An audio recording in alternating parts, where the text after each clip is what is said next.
एक कंपनी जो कि 15,000 गुना अपना विस्तार 2001 से अब तक कर चुकी है। यह कंपनी कुछ तो ऐसा कर रही है जो दूसरी कंपनियां नहीं कर पा रही। क्या आप इसका नाम जानने के लिए उत्सुक हैं? वैसे ही दुनिया की सबसे ज़्यादा फेमस कंपनी एप्पल है। हर सफल कंपनी की तरह ही इसकी भी एक कहानी है। हर कहानी के अंदर जैसे एक कंपनी बनी और फिर कई परीक्षाओं में पास होकर ये वहाँ पहुँची जहाँ ये अब है। इसमें उतार चढ़ाव भी आए। जहाँ पर एप्पल कंप्यूटर्स और इसके प्रोडक्ट्स को क्वालिटी का उच्चतम बिंदु माना जाता है, इस वीडियो में मैं आपको एप्पल कंपनी के हिस्ट्री के सारे वाक्यों तथा जानकारियों से अवगत कराऊंगा। मैं यह बताऊंगा कि किस तरह एप्पल एक कंप्यूटर बनाने वाली कंपनी से मोबाइल फ़ोन सेगमेंट में भी आई। मेरा नाम है प्रथमदीप अग्रवाल और मैं आज आपको आपकी पसंदीदा कंपनी के बारे में सब कुछ बताऊंगा। पर पहले हम एप्पल से अच्छे से परिचय तो ले लें। अभी 132,000 लोग जिसमें काम करते हैं, जो आईटी सेक्टर की टॉप कंपनी है। आपको इंटरनेट पर कंपनी की सक्सेस ढूंढने के लिए ज़्यादा समय नहीं लगेगा। आज आप कहीं भी देख लें, कोई कंपनी एप्पल से आगे नहीं। एप्पल का प्रोडक्ट कहीं ना कहीं आपको दिख ही जाएगा, चाहे वो आईफोन हो, आईपैड हो, मैकबुक हो या मैकओएस हो। हर प्रोडक्ट मार्केट में स्थापित है। अगर आप एप्पल की सालाना आमदनी की सोच रहे हैं तो वह $60 बिलियन है, यानी इंडियन रुपये के हिसाब से 4.5 लाख करोड़ है। यह इसकी सफलता को बताने के लिए काफ़ी है।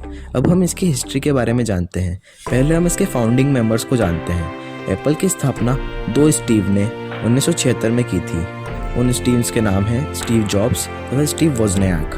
हालांकि इस कंपनी को रजिस्टर करने में उनको 1 साल का समय लगा और जनवरी 1977 में एप्पल लिंक का आइडिया तो ऐसे ही आया था, पर इसके रजिस्टर 3 जनवरी 1977 को क्यूपर्टिनो कैलिफोर्निया में कर दिया गया। अब हम ये जानेंगे कि एप्पल कहाँ कहाँ काम करता है। यह उनके लिए है जो एप्पल के प्रोडक्ट से अब तक अवगत नहीं है। यह है कंज्यूमर इलेक्ट्रॉनिक्स, यानी आईपैड, आईफोन या iPod, personal Apple computers, MacBook, servers, computer software यानी Macintosh, digital media distribution, iTunes. I devices company का प्रमुख उत्पादन है और कंपनी के ज़्यादातर प्रोडक्ट्स के आगे आई लगा होता है, जैसे आईपॉड, आईफोन एंड आईपैड। सारे प्रोडक्ट्स एक ही सीरीज में आते हैं ताकि ये अपने आप में ब्रांड बन सके। तो अब हमें एप्पल के शुरुआती दौर में चलते हैं। यह वो समय था जब 2 स्टीव जिन्होंने कंपनी की स्थापना की असलियत में मिले। दोनों ने अपनी अपनी डिग्री 1975 में पूरी करी, पर जो एक बात दोनों में एक थी वो था टेक्नोलॉजी के प्रति उनका रुझान। दोनों का ध्यान चीज़ें काम कैसे करती हैं और उन्हें कैसे सुधारा जा सके उसमें था। दोनों स्टीव किसी म्यूचुअल फ्रेंड से आपस में मिले, दोनों में दोस्ती हुई, दोनों ने टेक्नोलॉजी से पैसा कमाना चालू किया। फिर उन्होंने कुछ बॉक्सेस बनाए जिससे लोग दूर तक कांटेक्ट कर सकें, वो भी बिना पैसों के। इसकी शुरुआती सफलता से खुश होकर उन्हें लगा कि इससे वो टेक्नोलॉजी में कमा सकते हैं। यह तब था जब उन्हें कंप्यूटर बनाने और बेचने का आइडिया आया। यह बहुत ही इंटरेस्टिंग स्टोरी है, तो सुनिए। स्टीव जॉब्स का आइडिया कंप्यूटर बनाने का था, पर वो बड़े लेवल तक सक्सेसफुल तब तक नहीं कर सकते थे तब तक उन्हें ऑर्डर्स नहीं मिलते। उनको उनका पहला ऑर्डर किसी लोकल स्टोर से मिला, पर स्टीव के पास इस बात का कोई सबूत नहीं था कि वो एक कंप्यूटर बना भी सकते हैं। इसलिए एक डील हुई कि अगर उन्होंने काम चलाने लायक कुछ बना लिया तो उन्हें 50 कंप्यूटर प्रति $500 का ऑर्डर मिल जाएगा। यह उस समय बहुत ही बड़ी रकम थी, तो डील पक्की हुई। अब सवाल यह था कि पार्ट्स कहाँ से मिलेंगे। इस प्रॉब्लम को सॉल्व करने के लिए स्टीव क्रैमर इलेक्ट्रॉनिक्स के पास गए, परंतु उनका अकेले आदमी पर भरोसा करने की इजाज़त नहीं थी। पर जब उन्होंने ऑर्डर की स्लिप देखी तो उन्होंने 30 दिन के लोन पर उन्होंने सारे पार्ट्स कलेक्ट करे तथा $1 बिलियन कंपनी की स्टार्टिंग करी। इस पूरी कहानी की बेस्ट बात यह थी कि इसमें कंपनी के लिए पैसा जुटाना था। उन्होंने शेयर्स नहीं बेचे, ना कंपनी का हिस्सा, परंतु फिर भी पैसा जुटाने में कामयाब रहे। शुरुआती कंप्यूटर बहुत ही सिंपल थे, परंतु कुछ फीचर्स होने के बावजूद इन्होंने यूज़र्स की अटेंशन बहुत ग्रैब करी। कुछ फीचर्स थे TV display system, bootstrap code on ROM और कैसेट लगाना। सारे फीचर्स कम डिज़ाइन के थे, परंतु उस टाइम के मार्केट से काफ़ी तेज थे। इस कंप्यूटर को एप्पल 1 कहा गया और ये एप्पल ब्रांड में बनाया गया पहला कंप्यूटर था। 50 ऑर्डर के बाद स्टीव्स के पास इतना पैसा नहीं था कि वो खुद एक फैक्ट्री डाले, इसलिए उन्होंने दोस्तों से उधार मांगा, इलेक्ट्रॉनिक्स चीज़ें बेच डाली अलग अलग कीमतों पर यह एक अच्छी शुरुआत नहीं थी। स्टीव ने बैंक से लोन लेने की कोशिश करी, पर कोई उन्हें बैंक लोन देने के लिए जोखिम नहीं लेना चाहता था। उस ज़माने में कंप्यूटर को किसी का फ्यूचर नहीं समझा जाता था, यहाँ तक कि कंप्यूटर चलाने वाले भी ज़्यादा नहीं थे। फिर स्टीव्स ने वेन, तथा माइक मार्कुला के साथ किसी तरह बैंक लोन लिया। उस समय बिजनेसमैन रोनाल्ड वेन भी कंपनी से जुड़े, पर जोखिम देखकर शेयर बेचकर चले गए। उस समय शेयर्स नहीं बेच होते तो सबसे अमीर व्यक्तियों में शामिल होते। जैसे ही कंपनी अच्छे से काम करने लगी, वेन ने कंप्यूटर्स को सुधारना चालू करा। एप्पल 1 संसाधनों की कमी से वजह से सिंपल था, परंतु एप्पल ने एप्पल 2 लॉन्च किया। तब पहली बार कंपनी ने जनता से डायरेक्ट कांटेक्ट करा। उन्होंने वेस्ट कोस्ट कंप्यूटर फेयर की 2 दिन की प्रदर्शनी में भाग लिया और वहां एक जापानीज केमिस्ट ने उनका पहला एप्पल 2 का ऑथराइज्ड डीलर बना। इस बार कंप्यूटर के से बेहतर ग्राफिक्स, मेमोरी तथा डिस्प्ले थे। यह कलरफुल भी था। इन सब में एक डिज़ाइनर जेरी मनॉक का बड़ा हाथ था। इनफैक्ट एप्पल 2 की वजह से कंप्यूटर्स की डिमांड बहुत तेज़ी से बढ़ी। अगर यह नहीं होता तो हमें शायद कंप्यूटर्स कुछ सालों देर से मिलते। फिर एप्पल ने एप्पल 3 लॉन्च किया। बहुत अच्छा था कंप्यूटर तो, पर उसे फास्ट करने के लिए कंप्यूटर का कूलिंग फैन निकालने की वजह से कंप्यूटर गर्म हो जाता था तथा मदरबोर्ड को नुकसान पहुंचता।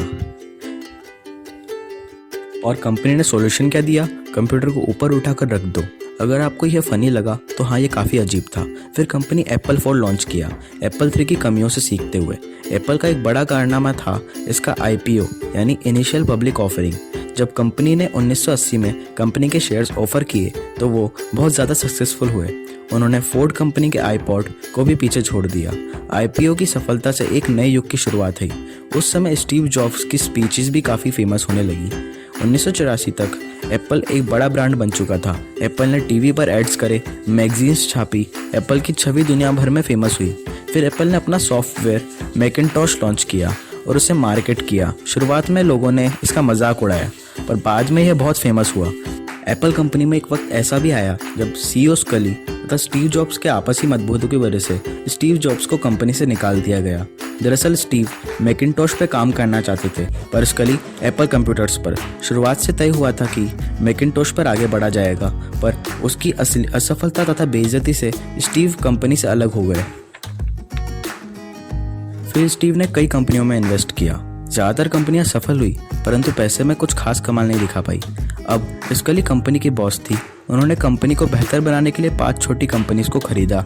उन्होंने मैकिन्टॉश तथा एप्पल 2 में दोनों अपनी तरह से काम किया। एप्पल 2 कंप्यूटर के नए वर्जन्स आने लगे, पर मैकिन्टॉश को, जिसे आज मैक कहा जाता है, धीरे धीरे अपना मार्केट बना रहा था। मैक एडिक्ट मैगजीन के मुताबिक 1989 से लेकर 1991 तक को मैक कंप्यूटर्स का पहला गोल्डन एज कहा जाता है।